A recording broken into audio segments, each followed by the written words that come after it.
Part 2, March 29th, 2026. Part 2, because something else important. I completely forgot the attacks. um, so the older man who was 71, who hit on me at first, and he was working with the covens. I didn't even think he talked to the narcissist or really knew the narcissist, but it looked like he was given a free meal and a loaf of bread to walk down to the soup kitchen, probably a half-hour walk from his apartment, just because I was there. We talked for a minute, and he left. Well, it looked like he was sent in for the free feeding, too, because I was there. He came in later, so he probably wasn't going to come in until they told him I was there. Maybe I'm wrong. This is the man who mentioned the address, but I didn't leave for like another half hour. So they probably sat out there and waited and then just left. Well, this man, he looked at me, but he didn't say anything. And then as I was leaving, he said, what, you can't talk? What is it? You can't talk or something like you can't talk? Because I didn't say anything to him. But he didn't say anything to me until now. And I knew what this was. He actually lives over a tattoo shop called The Wizard. Something Wizard. Tattoo shop. He lives over a tattoo shop called Wizard. And he works with the coven. And so I knew I had to respond. Because he is asking me if I could speak. What, you can't speak? And so I had trouble speaking a few days ago. And so then my voice was a little raspy. But I said, yes, I can speak. So then I asked him, what do you plan on doing for the holidays? And just small talked for a minute and then left. He was trying to curse me. He was sent in to see if I could speak because he knew they put something in my drink and they got me sick. And he knew it was something that it would affect my voice. And he was also going to try to curse me more that I couldn't speak if I didn't answer this. And I also saw the veteran last time at the soup kitchen standing back and looking like he heard that they put something in my smoothie. So I think he knew, like he was hearing people and knew what they were doing.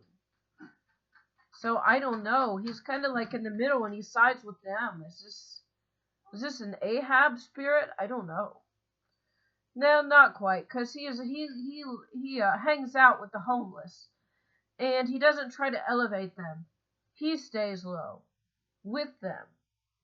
So it's not Ahab. Anyways, and the most important thing I forgot to mention is I went to get seconds and I grabbed another apple juice, which was fine the first time.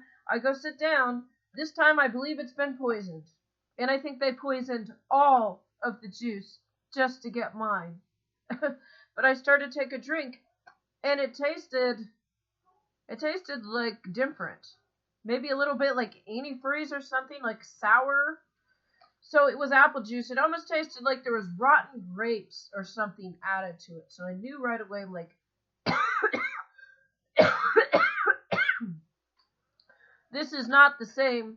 Like, it was the same apple juice, but there's something else in this. So I didn't drink any more of it. So I think they intended to poison me. But I did not drink my second glass. The first glass, everybody's was fine. When I went up to get seconds, and there's a table of people right by these Jews.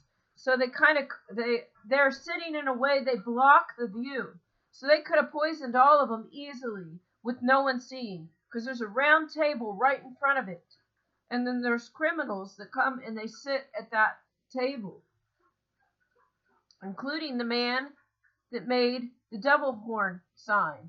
So maybe the pastor was involved because he could have seen this from where he was sitting. He would have been able to see if they put poison in the apple juice. So it was apple juice, but I sit down with my second cup and I don't get the one right in front. I go around the back. And then I take a drink and it tastes like apple juice with rotten grape juice in it. So then I put it down. I'm not drinking this. No way. And I think I felt a little weird, but I didn't drink enough of it. They keep trying to poison me, but I don't know, like maybe whatever they put in it, you wouldn't be able to taste, but God allows me to taste it. God allows me maybe to taste in the spirit that this is poison. But I think that they were disappointed that I was still alive again, and they were disappointed that I could still speak. I forgot about this. Another attempted poisoning. And another attempted curse. Oh, and also, when I went to sit down, there was a warlock.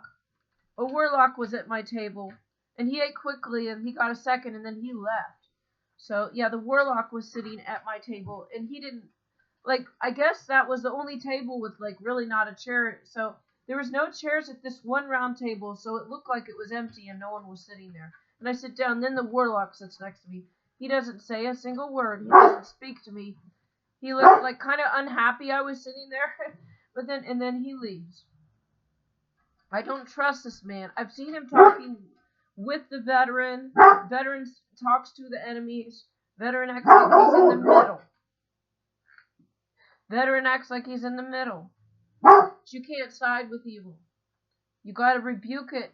You gotta renounce evil. You gotta reject evil. Those were... Okay, end of the video.